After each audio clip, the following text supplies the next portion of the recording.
പിതാവിൻ്റെയും പുത്രൻ്റെയും പരിശുദ്ധാത്മാവിൻ്റെയും നാമത്തിൽ ആമേൻ. എൻ്റെ പ്രിയപ്പെട്ടവരെ, ഇന്ന് നവംബർ 17 ഞായറാഴ്ചയാണ്, കർത്താവിൻ്റെ ദിവസം. അതായത് ഇന്ന് നമ്മൾ വിശ്വാസത്തിൻ്റെ വ്യത്യസ്തങ്ങളുടെ ഡിഗ്രീസാണ് ഇന്ന് കാണുന്നത്. മറിയത്തിൻ്റെ വിശ്വാസത്തിലാണ് മറിയം ദൈവമാതാവായി മാറുന്നത്. നമുക്കറിയാം, ഒരു പൈതൽ ദൈവപൈതലായി മാറുന്നത് വിശ്വാസത്തിൻ്റെ അടിസ്ഥാനത്തിലാണ്. You got the point? Clear? അപ്പോൾ നമുക്ക് പ്രത്യക്ഷ പ്രാർത്ഥനയിലേക്ക് വരാം. അമ്മേ, പരിശുദ്ധ അമ്മേ, അമ്മേ പരിശുദ്ധ അമ്മേ, ദൈവമാതാവേ, ദൈവമാതാവേ, അന്ന് അങ്ങ് കൃപാസനത്തിൽ പ്രത്യക്ഷപ്പെട്ട് വരാൻ പോകുന്ന മഹാദുരന്തത്തിൽ നിന്ന് രക്ഷപ്പെടാനും എല്ലാവർക്കും വേണ്ടി പ്രാർത്ഥിക്കുവാനും ആവശ്യപ്പെട്ടിട്ട് 20 വർഷം തികയുന്ന ഈ വേളയിൽ കൃപാസനത്തിലൂടെ ഞങ്ങൾക്കും ഈ ദേശത്തിനും അമ്മ മാസം തേടി തന്ന എല്ലാ അനുഗ്രഹങ്ങൾക്കും കൃപകൾക്കും ഞങ്ങളിപ്പോൾ ഹൃദയം നിറഞ്ഞ നന്ദി പറയുന്നു. അമ്മേ പരിശുദ്ധ അമ്മേ, ജപമാല മാതാവേ, സകല കൃപാസനം പ്രാർത്ഥനയോട് ചേർത്ത് ഞങ്ങളിപ്പോൾ പ്രാർത്ഥിക്കുന്ന ഈ കുടുംബത്തിന്റെ പ്രത്യേക നിയോഗം ഇവിടെ നിയോഗം ഓർക്കുക. പരിശുദ്ധ അമ്മയുടെ പ്രത്യക്ഷീകരണത്തിന്റെ മാധ്യസ്ഥത്തിലാണ് ഈ നിയോഗം സമർപ്പിക്കേണ്ടത്.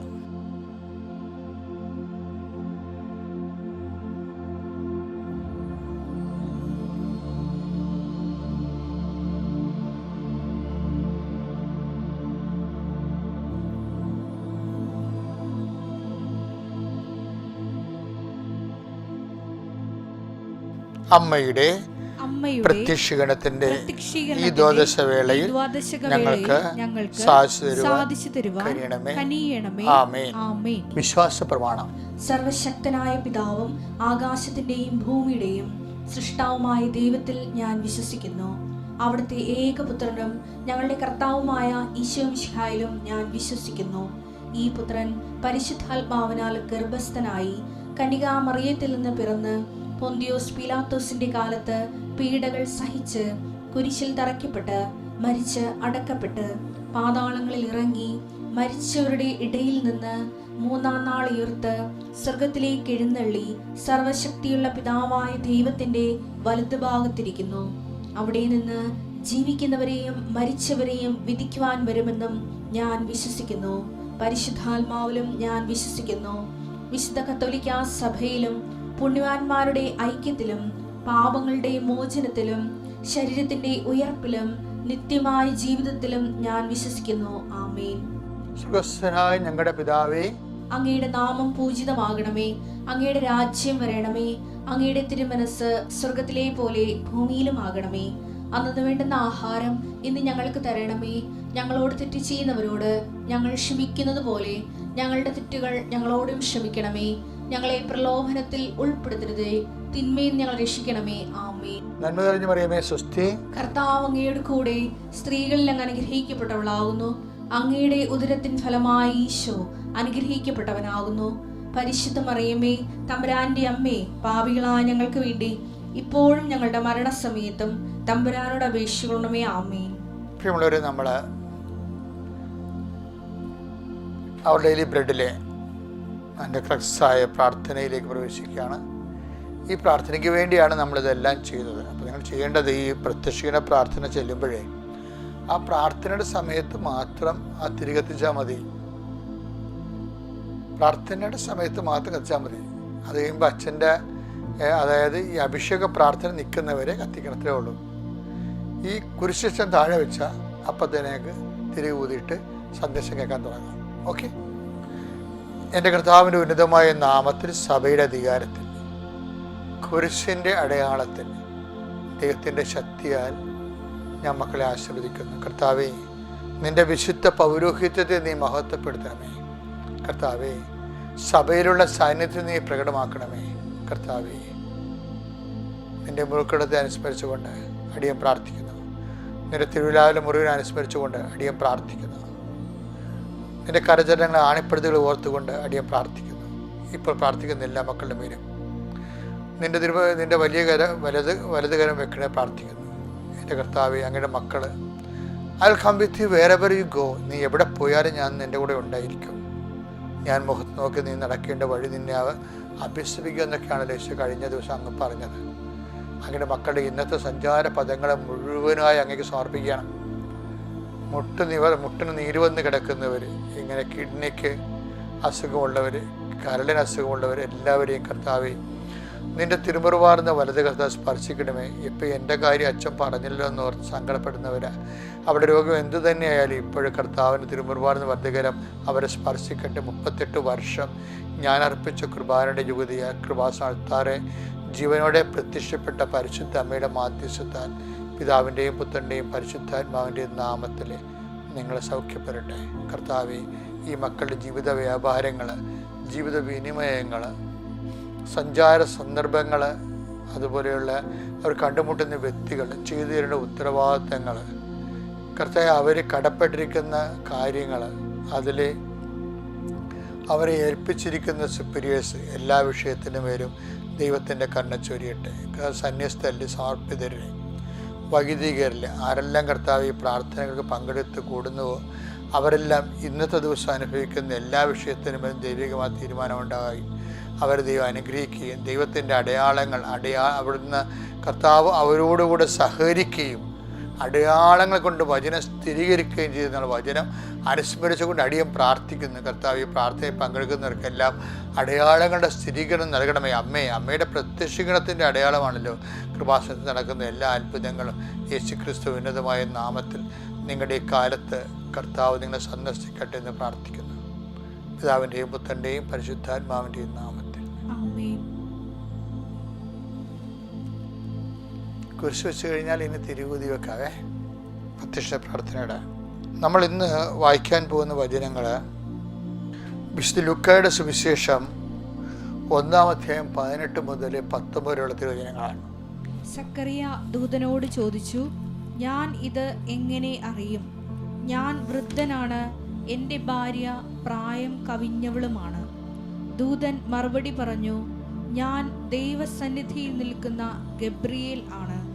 നിന്നോട് സംസാരിക്കാനും സന്തോഷകരമായ ഈ വാർത്ത നിന്നെ അറിയിക്കാനും ഞാൻ അയക്കപ്പെട്ടിരിക്കുന്നു. 20 യഥാകാലം പൂർത്തിയാകേണ്ട ഇവിടെയാണ് സക്കറിയ പണി മേടിക്കണത്.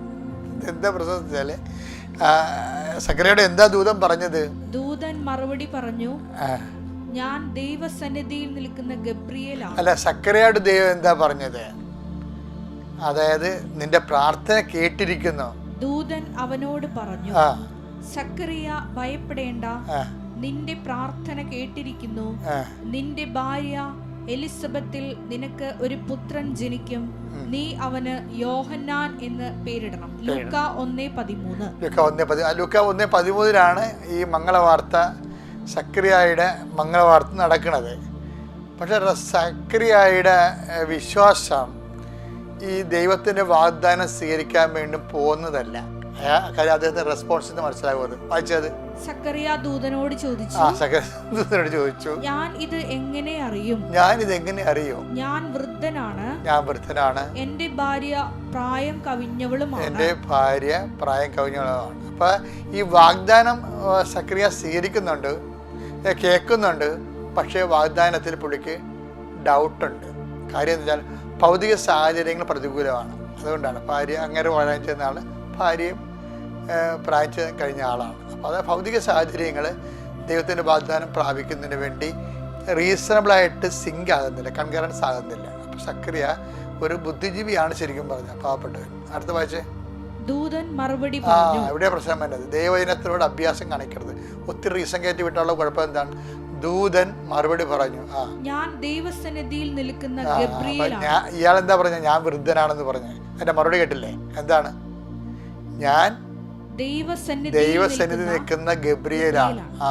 നിന്നോട് സംസാരിക്കാനും സന്തോഷകരമായ ഈ വാർത്ത നിന്നെ അറിയിക്കാനും ഞാൻ അയക്കപ്പെട്ടിരിക്കുന്നു. പ്രശ്നം യഥാകാലം പൂർത്തിയാകേണ്ട എന്റെ വചനം അവിശ്വസിച്ചതുകൊണ്ട് നീ മൂകനായി തീരും. ഇപ്പൊ ആരുടെ വചനമാണിത്? ദൈവത്തിൻ്റെ വചനമാണ്. പക്ഷെ മാലാഖ പറഞ്ഞത് എന്താണ്? എൻ്റെ വചനം എന്നാണ് പറയണത്. അപ്പോൾ യോഹന്നാൻ എഴുതിയ വചനമായാലും ആരുടെ വചനമാണത്? ദൈവത്തിൻ്റെ വചനമാണത്. ഇവരെല്ലാം മീഡിയമാണ് ശരിക്കും പറഞ്ഞാൽ. അപ്പം യഥാകാലം നിർത്തിയ ദൈവത്തിൻ്റെ വചനം അനുസ്മരിച്ച് നമുക്കൊരു അനുഗ്രഹം കിട്ടണമെങ്കിൽ ആദ്യം വേണ്ടത് അതിനോട് വചനമെല്ലാം വാഗ്ദാനമല്ലേ, വാഗ്ദാനം വിശ്വസിക്കാൻ കഴിഞ്ഞാൽ മാത്രമേ അനുഗ്രഹം നമുക്ക് ഡ്രോ ചെയ്യാൻ പറ്റത്തുള്ളൂ. അപ്പോൾ നിങ്ങളെപ്പോഴും പ്രാർത്ഥിക്കുമ്പോഴൊക്കെ എന്ത് ചെയ്യണമെന്ന് പറയുക, ജപമാലയിൽ പ്രാർത്ഥിക്കുമ്പോഴൊക്കെ നിങ്ങൾ ചെയ്യുന്ന കർത്താവ് നിൻ്റെ വാഗ്ദാനങ്ങൾ വിശ്വസിക്കാനും ഇപ്പം ചോദിക്കുന്നെങ്കിൽ ലഭിക്കും എന്ന് പറഞ്ഞു കഴിഞ്ഞാൽ ദൈവത്തിന് അത് നിനക്ക് അനുകൂലമാണെങ്കിൽ, ഭാവിയിൽ ഗുണമുണ്ട്, നിത്യജീവൻ ഉറപ്പാണെങ്കിൽ ദൈവം സഹായിക്കും. അതറിയണമെങ്കിലേ ഈ സക്കറിയായോട് പറഞ്ഞ അതേ കാര്യങ്ങൾ തന്നെയാണ് ഈ മറിയത്തോടും പറയണത്. അമ്മയോട് പറയണത് എന്താണ്?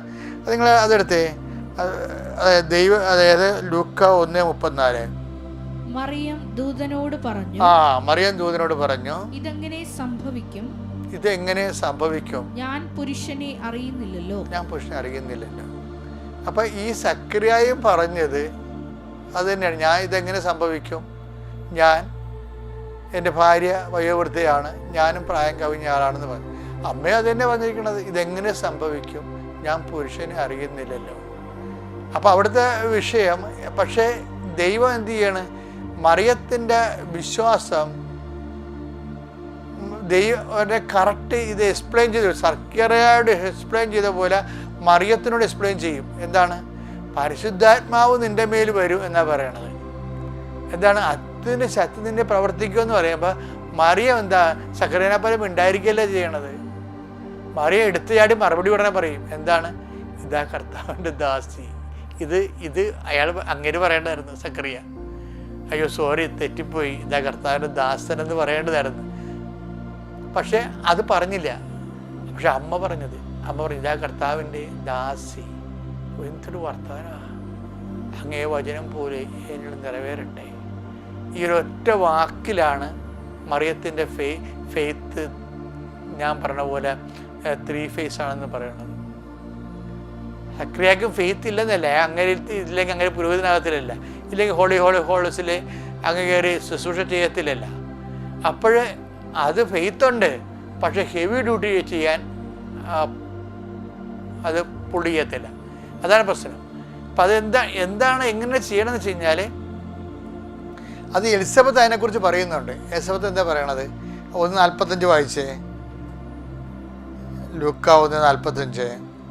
കർത്താവ് അരുളി ചെയ്ത കാര്യങ്ങൾ, അതാണ് സംഭവം. കണ്ടോ, ഇതാണ് കർത്താവ് അരുളി ചെയ്ത കാര്യങ്ങൾ നിറവേറുമെന്ന് വിശ്വസിച്ചവൾ ഭാഗ്യവതി. അപ്പം അതിൻ്റെ മുന്നും പിന്നും നോക്കിയില്ല, അവിടെ റീസൺ ഉപയോഗിച്ചില്ല. വിശ്വാസത്തിലേക്ക് പറയുമ്പോൾ ഒന്ന് ചിന്തിച്ച് പറഞ്ഞു കഴിഞ്ഞാൽ പണി പിടിക്കും. പെട്ടെന്നാണ് മറിയം പറയണത്, behold the hand made of the Lord. ഇനി കല്ലറിയട്ടെ, ആൾക്കാർ കൊല്ലാണ്ടിരിക്കുന്ന പ്രശ്നമില്ല, ഞാൻ ദൈവത്തിൻ്റെ വചനം നിറവേറ്റും എന്ന് പറയുമ്പോൾ ഇവരുടെ ഈടുവെപ്പ് വല്ലാത്തൊരു ഈടുവെപ്പാവും. അതുകൊണ്ട് തന്നെ മക്കളെ, ഹെവി ഡ്യൂട്ടി നമുക്ക് മനസ്സിലാകാത്ത ചില കാര്യങ്ങൾ ജീവിതത്തിൽ വരുമ്പോൾ ആൾക്കാരിങ്ങനെ പല ദൈവത്തെ അറിയാത്തവർ എന്തെല്ലാം തോന്നിവാസങ്ങൾ പറയും. നമുക്ക് ആന്തരികമായ പരിശുദ്ധ നൽകിയ ബോധ്യം ഈ കൃപാസനം തുടങ്ങിയപ്പോൾ എന്തെല്ലാം പ്രശ്നങ്ങളാണ് ഇവിടെ ഉണ്ടായത്. ഞാൻ 37, ഞാൻ ഒരു കുഞ്ഞച്ഛനാണെന്ന് 1992 അച്ഛനായിട്ട് 4-5 കൊല്ലമായി. അപ്പോൾ കൃപാസനമെന്ന് അമ്മ പറഞ്ഞപ്പോൾ എനിക്ക് അതിൻ്റെ അകത്ത് ഉടമ്പടിയുണ്ടോ വാഗ്ദാന പേടകമുണ്ടോ ഒന്നും അറിയത്തില്ല. അതിനെത്രയോ വർഷം കഴിഞ്ഞാൽ അതൊക്കെ വെളിപ്പെടുത്തിയത്. പക്ഷേ അതിന് ശേഷം ഞാനത് ഒരു ലീപ്പ് ചെയ്യാനാണ്. ഉടുപ്പം മാറ്റി ഉടനെ കളറൊക്കെ മാറ്റി എനിക്ക് മനസ്സിലായി മിഷണറി ആയിട്ടാണ് കർത്താവിനെ അഭിഷേകം ചെയ്തത്.